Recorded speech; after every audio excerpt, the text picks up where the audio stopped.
हाँ तो लो भाई। आज दिल्ली पुलिस कांस्टेबल का चौथा दिन और उतार दिया तुम्हारा पूरा पेपर। देखो है ना, दिल्ली पुलिस कांस्टेबल के आज 22 दिसंबर के फर्स्ट शिफ्ट के 30 क्वेश्चन लेके आ गया हूँ भाई। जीके के प्योर जीके 30 क्वेश्चन, ठीक है। इतना मटेरियल कहीं भी नहीं मिलेगा, पूरे यूट्यूब पर कहीं भी छान लेना है ना। तो आप सभी से एक रिक्वेस्ट है, सारा जो मटेरियल हमारा रियली रहता है, आप जो भी एग्ज़ाम दे के आए हैं वो उनसे कंफर्म कर सकते हैं। तो भाई इस सीरीज में हमारी डे 1 से क्लास चल रही है दिल्ली पुलिस कांस्टेबल के लिए। जीके जीएस के जितने भी क्वेश्चन आ रहे हैं उनको विद एक्स्ट्रा फैक्ट्स हम लोग करा रहे हैं। और एकदम भाई आज तो हद कर दी इन्होंने, एसएससी वालों ने। लगभग 20 से 25 क्वेश्चन आज रिपीटेडली वही के वही डिक्टो देखने को मिले हैं। तो आइए देखते हैं कैसे क्वेश्चन आज थे। और भाई जीके इतनी सरल आ रही है, मुझे लगता है कट ऑफ भाई बिल्कुल बढ़ेगी इस बार। और कट ऑफ के फिजिकल के जनरल में जाने के चांसेस लगभग 72 नंबर तक हैं। और आप देखिए क्वेश्चंस का लेवल कितना गिरता जा रहा है, ठीक है। आगे वाले साथी बिल्कुल भी ना घबराएं और बिल्कुल इसी सीरीज से जुड़े रहेंगे तो आपको निश्चिंत ही फ़ायदा होने वाला है। तो दोस्तों चलिए बढ़ते हैं आज की वीडियो में। तब तक आपसे एक रिक्वेस्ट है, प्लीज़ सबसे पहले तो चैनल को सब्सक्राइब करें। और दोस्तों आपके लिए इतना रिस्की काम किया जा रहा है यार, वीडियो को लाइक भी कर सकते हो ना, है ना। और एक चीज़ और है कि टेलीग्राम चैनल से आप लोग जुड़ नहीं रहे हो। टेलीग्राम का लिंक डिस्क्रिप्शन में, जहाँ पे आपको पीडीएफ वगैरह सारी चीज़ें मिल रही हैं, है ना। तो उसके लिए पीडीएफ के लिए टेलीग्राम पे जरूर ज्वाइन हो जाएं। तो देखिए फर्स्ट क्वेश्चन से शुरुआत करते हैं। आज का फर्स्ट क्वेश्चन था, नीति निर्देशक सिद्धांत जो हैं भारतीय संविधान में किस देश से प्रेरित हैं। तो देखिए आयरलैंड के संविधान से नीति निर्देशक सिद्धांत भारतीय संविधान के भाग 4 में शामिल हैं। और ये 36 से लेकर के 51 नंबर के अनुच्छेद में हैं, ठीक है। अब बात करें आयरलैंड का संविधान कौन सा है, तो आयरिश संविधान है। अब बात करते हैं कौन कौन से जो मुख्य नीति निर्देशक सिद्धांतों के अनुच्छेद हैं उनको एक बार पढ़ लेते हैं। तो 43A यानी कि 43A में दिया गया है कि उद्योगों के प्रबंधन में श्रमिकों की भागीदारी राज्य सुनिश्चित करेंगे, ठीक है। 43B में दिया गया है कि सहकारी समितियों का संवर्धन राज्य करेंगे। 42 में दिया गया है कि काम की उचित दशाएं दी जाएंगी और मातृत्व राहत का प्रावधान किया जाएगा, ठीक है। इसी प्रकार देख लीजिए आर्टिकल नंबर 50 में बोला गया है कि न्यायपालिका का कार्यपालिका से पृथक्करण रहेगा, ठीक है। 51 नंबर आर्टिकल में बोला गया है अंतर्राष्ट्रीय शांति और बंधुत्व को राज्य जो है बढ़ावा देंगे, ठीक है। आर्टिकल नंबर 47 में मतलब दिया गया है कि पोषण स्तर एवं स्वास्थ्य सेवाओं को राज्य समर्थन देंगे, है ना। क्वेश्चन नंबर सेकंड पूछा गया कि रुक्मणी देवी अरुंडेल को पद्म भूषण कब मिला था, या फिर कुछ लोगों ने बताया कि रुक्मणी देवी अरुंडेल को कौन सा पुरस्कार प्राप्त हुआ है। तो 1956 में इनको पद्म भूषण पुरस्कार मिला था। और इनके बारे में एक्स्ट्रा फैक्ट ये है कि ये राज्यसभा की सदस्य रह चुकी हैं। ये राष्ट्रपति द्वारा मनोनीत हुई थी 1952 से और 62 के कार्यकाल के लिए राज्यसभा में, ठीक है। और इन्होंने, आपसे पूछ सकता है आगे की शिफ्ट में कि कला क्षेत्र स्कूल जो डांस था वो किसने स्थापित किया था, तो ये भी रुक्मिणी देवी अरुंडेल ने स्थापित किया था। इसके अलावा इनको 1957 में संगीत नाटक अकादमी जो अवार्ड है वो भी मिल चुका है। नेक्स्ट बात करते हैं क्वेश्चन नंबर थर्ड। तो कौन से अनुच्छेद को स्वर्णिम अनुच्छेद या स्वर्णिम ट्राइंगल, स्वर्णिम त्रिभुज कहा जाता है। तो अनुच्छेद 14, 19 और 21, इन तीनों अनुच्छेदों को स्वर्णिम अनुच्छेद कहा जाता है। आर्टिकल 14 में क्या दिया गया है, 14 में समानता का अधिकार दिए गए हैं। 19 में स्वतंत्रता के अधिकार हैं। और 21 में तो आप लोगों को पता ही होगा, जीवन संबंधित अधिकार है, ठीक है। जीने का अधिकार है आपको, ठीक है। एक बात ये, क्वेश्चन नंबर फोर्थ की बात करें तो लावड़ी नृत्य किस राज्य में होता है, ये भी क्वेश्चन पूछा गया। तो ये महाराष्ट्र में होता है, ये भी एकदम रिपीटेड क्वेश्चन है ना। बात करें क्वेश्चन नंबर 5 पूछा गया कि ब्रिक्स की जो प्रथम बैठक हुई थी वो कहाँ पे हुई थी। तो 2009 में, उस दिन भी आपको बताया था, ये भी रिपीटेड क्वेश्चन है। रूस में हुई थी ये, रूस के येकातेरिनबर्ग शहर में हुई थी, ठीक है। बात करें 2024 में, तो 2024 में भी ये रूस के कजान शहर में आयोजित हुई, जबकि ये 2025 में ब्राज़ील में आयोजित हुई है, ब्राज़ील के रियो डी जेनेरियो शहर में, ठीक है। बात करते हैं नेक्स्ट क्वेश्चन की। तो नेक्स्ट क्वेश्चन पूछा गया कि ओलंपिक में पहला जो है व्यक्तिगत गोल्ड मेडल किसने जीता था। तो ये 2008 में, आप में से ज़्यादातर लोगों ने अगर पढ़ रखा होगा तो ये बहुत बार रिपीटेड क्वेश्चन है। अभिनव बिंद्रा ने 2008 में ये जीता था बीजिंग ओलंपिक्स में। और ये 10 मीटर के एयर राइफल इवेंट में इन्होंने जीता था। और इनकी पुस्तक का नाम आपसे पूछ सकता है अगली बार, ए शॉट एट हिस्ट्री इनकी पुस्तक है, जो अगली शिफ्ट में पूछी जा सकती है, ठीक है। बात करते हैं क्वेश्चन नंबर 7 की। तो संविधान सभा का विरोध किसने किया था, ये एक अच्छा क्वेश्चन आज यहाँ पे पूछा गया भाई।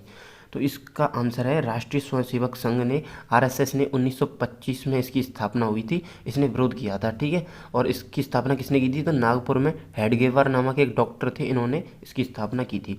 बात करते हैं अगले क्वेश्चन की। तो दोस्तों एकदम सारे क्वेश्चन रियल हैं, तो प्लीज़ वीडियो को लाइक ज़रूर करें, है ना, और अपने दोस्तों तक शेयर करें, जिसका भी एग्ज़ाम हुआ हो उसको दिखाएं कि ये क्वेश्चंस आए थे या नहीं आए थे, ठीक है।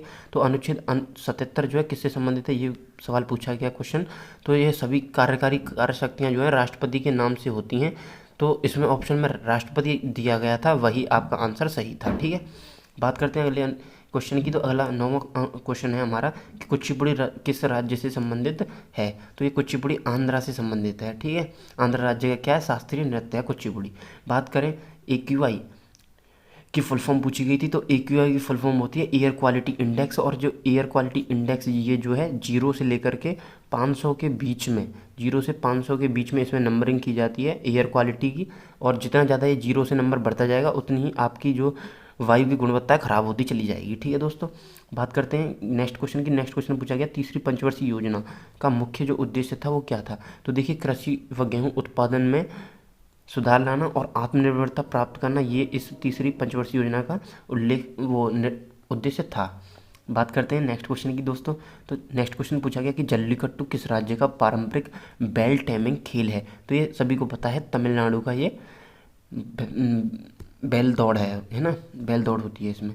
बात करें नेक्स्ट क्वेश्चन पूछा गया कि समान नागरिक संहिता लागू करने वाला प्रथम राज्य कौन सा है। देखिए समान नागरिक संहिता लागू करने वाला प्रथम राज्य, अगर इसने करंट अफेयर्स के हिसाब से पूछा होगा तो वो उत्तराखंड हो जाएगा, क्योंकि इसने हाल ही में 2024 में या 25 में ही उत्तराखंड ने लागू की है UCC। लेकिन अगर आपको गोवा ऑप्शन में दिया गया होगा तो गोवा इसका करेक्ट आंसर रहने वाला है, ठीक है।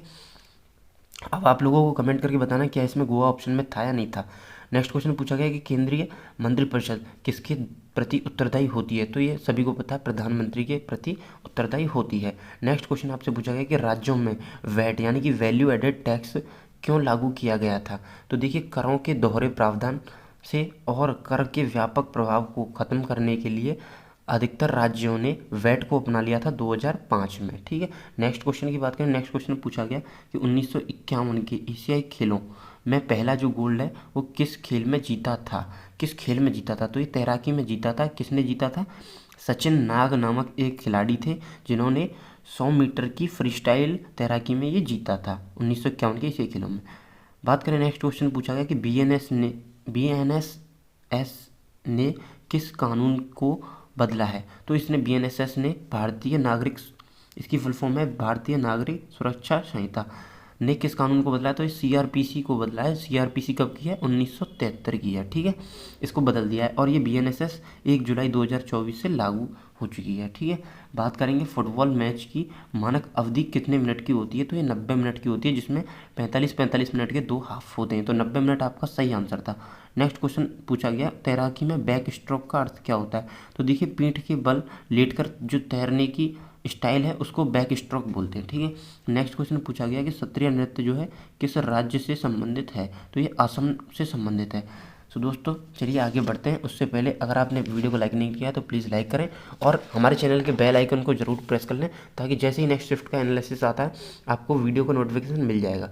बात करते हैं नेक्स्ट क्वेश्चन पूछा गया कुचिपुड़ी नृत्य शैली का जो जनक या आदि गुरु है वो किसे कहा जाता है, ठीक है। तो सिद्धेंद्र योगी जो है इसका सही आंसर था। जिन लोगों ने भी सिद्धेंद्र योगी चुना होगा वो उनका सही है।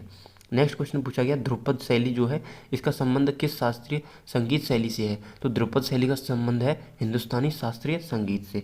बात करते हैं नेक्स्ट क्वेश्चन पूछा गया था भारत के 26वें मुख्य निर्वाचन आयुक्त जो हैं कौन बने। तो ज्ञानेश कुमार मुख्य निर्वाचन आयुक्त बने 26वें नवंबर के, ठीक है। बात करते हैं नेक्स्ट क्वेश्चन पूछा गया था भारत में वर्तमान कैग नियंत्रक एवं महालेखा परीक्षक कौन है। तो ये संजय मूर्ति हैं और ये 14वें नंबर के कैग हैं, ठीक है।